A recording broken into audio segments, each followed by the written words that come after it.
Welcome back to the competitive will.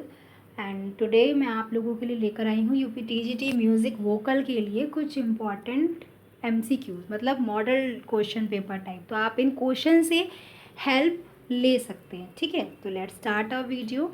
First question is ना नादेन बिना गीतम ना नाद रूपो जनार्दना।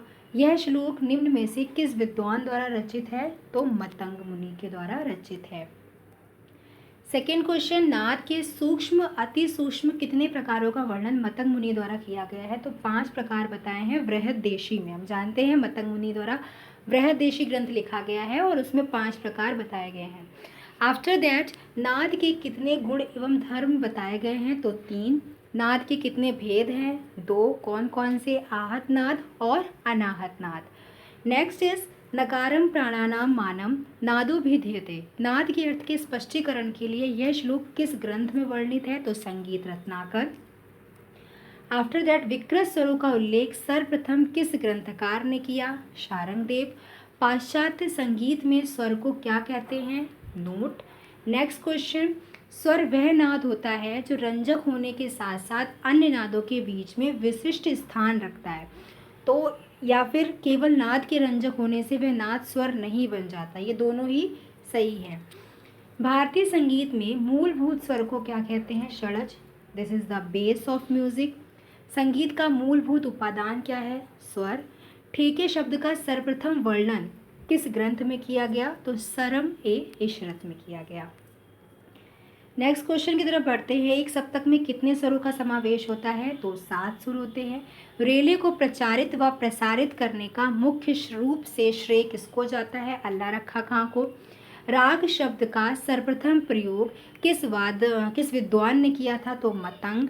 राग की उत्पत्ति किससे होती है? थाट से होती है, वी नो। एक सप्तक में कितने स्वर माने गए हैं? 7 माने गए हैं। वैसे देखो टोटल कितने स्वर हैं हमारे, अगर कुल स्वर बताया जाए, पूछे जाए तो वो 12 हैं और मुख्य स्वर 7 माने गए और एक सप्तक में 7 स्वर ही माने जाएंगे 7 सुरों के संगम से, ठीक है। राग शब्द की सर्वप्रथम परिभाषा किस ग्रंथ में मिलती है? तो बृहददेशी। संगीत का संबंध किससे है? सुसंस्कृत नाद से। स्वरों को कितने वर्गों में बांटा गया है? 2 वर्गों में बांटा गया है।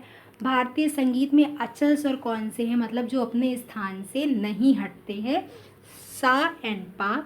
भारत के दो विकृत स्वर कौन से हैं? ए और बी, यानी अंतर्गंधार और काकली निषाद। निम्नलिखित में से वैदिक स्वर कौन सा है? उदात्त, अनुदात्त, स्वरित। ये सभी हैं, क्यों? क्योंकि ये सभी हमें ऋग्वेद और मतलब जो वैदिक काल में है वो मिले थे।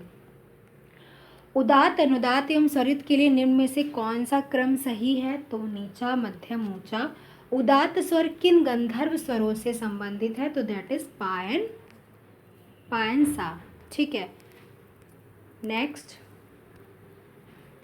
अनुदात्त स्वर किन गंधर्व स्वरों से संबंधित है? नीयन गा।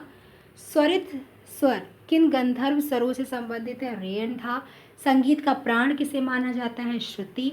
अलंकारों के बोलों को जब द्रुत गति से बजाया जाता है तो उसे क्या कहते हैं? पलटा। स्वरों के नाम षडज, ऋषभ आदि सर्वप्रथम किस ग्रंथ में मिलते हैं? नाट्यशास्त्र।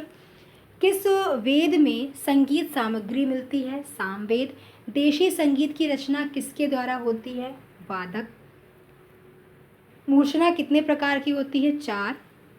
जाति गायन में मूर्छना का आरंभ किस स्वर से होता है?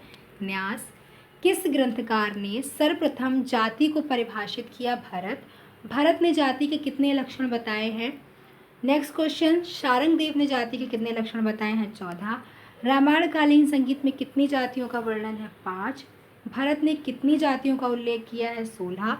विकृत स्वरों के कौन से प्रकार हैं? कोमल स्वर और तीव्र स्वर।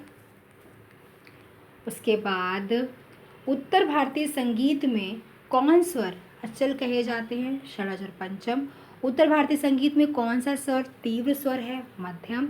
उत्तर भारतीय संगीत में कौन से स्वर कोमल भी हो सकते हैं? ऋषभ, गंधार, मतलब रेगा, धानी, कोमल हो सकते हैं, तो ये सभी हैं। उत्तर हिंदुस्तानी संगीत पद्धति में कौन से स्वर श्रेणी में आते हैं, मतलब कि किस श्रेणी में आते हैं? ऋषभ, गंधार, धैवत, निषाद। अचल या चल? एक सप्तक में कितने स्वर होते हैं? वैसे तो 7 मुख्य स्वर हैं और पूरे स्वर माने जाएं तो वो 12 होते हैं। क्वेश्चन को ध्यान से अटेम्प्ट करिएगा। मुख्य स्वर कितने हैं? तो मुख्य स्वर हैं 7। उसके बाद श्रुति व स्वरों के रहने का स्थान क्या कहलाता है? ग्राम। प्राचीन समय में कितने ग्रामों का वर्णन था? 3। निम्नलिखित में से ग्राम को निर्दिष्ट कीजिए। तो षडज, मध्यम और गंधार। भरत ने कौन से 2 ग्रामों का उल्लेख किया है? षडज ग्राम और मध्यम ग्राम। गंधार ग्राम का दूसरा नाम इनमें से कोई नहीं। गंधार ग्राम में निषाद की कितनी श्रुतियाँ होती हैं? 5। निश्चित श्रुत्यांतरों पर स्थापित 7 स्वरों के समूह को क्या बोलते हैं? ग्राम। सप्तक तो 7 स्वरों का समूह हुआ। एक ग्राम में कितनी श्रुतियों का समावेश होता है? 22। पंडित शारंगदेव ने कितने ग्रामों का उल्लेख किया है? तो 2। स्वतंत्र वादन में रेला पहले बजाया जाता है। ठीक है, नेक्स्ट क्वेश्चन की तरफ बढ़ते हैं। जाति गायन के कितने भेद हैं? 4। शुद्ध जाति कितनी है? 5। विकृत जातियों की संख्या कितनी है? 16। जाति वाला पढ़ लीजिएगा। गमक के कितने भेद हैं? 15। दक्षिण भारतीय ग्रंथों में गमक के कितने प्रकार मिलते हैं? 10। अपने या 15। कंपित नामक गमक को आजकल क्या कहते हैं? खटका। तानपुरे के जो है चतुर्थ तार से स्वयंभू गंधार उत्पन्न होता है। मृदंग वाद्य गायक के षडज स्वर में है। पलटों का प्रयोग किससे होता है? सितार वादन से। उसके बाद हम बात कर लेते हैं रॉ शब्द किससे संबंधित है? कायदा। संगीत में नापने के लिए किस इकाई का प्रयोग किया जाता है? मात्रा। निम्नलिखित में से नाद क्या है? सांगीतिक ध्वनि। नौहक्का किस वर्ग का बोल है? पेशकार। संगीत रत्नाकर में कितने अलंकारों का वर्णन है? 75। कमाल की परन किसके अंतर्गत आती है? चक्रदार परन। कहरवा ताल में मुख्यतः लग्गी लड़ी का प्रयोग किया जाता है। रेले को कई स्थानों पर किस नाम से पुकारते हैं? खल, पलटा, अलंकार या मंचन? तो अलंकार को ही पलटा बोलते हैं।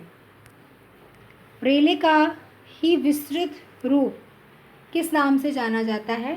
खल के नाम से। So friend, this is the some important objective questions, MCQs types. Please go through with the answers, check the answers. Okay.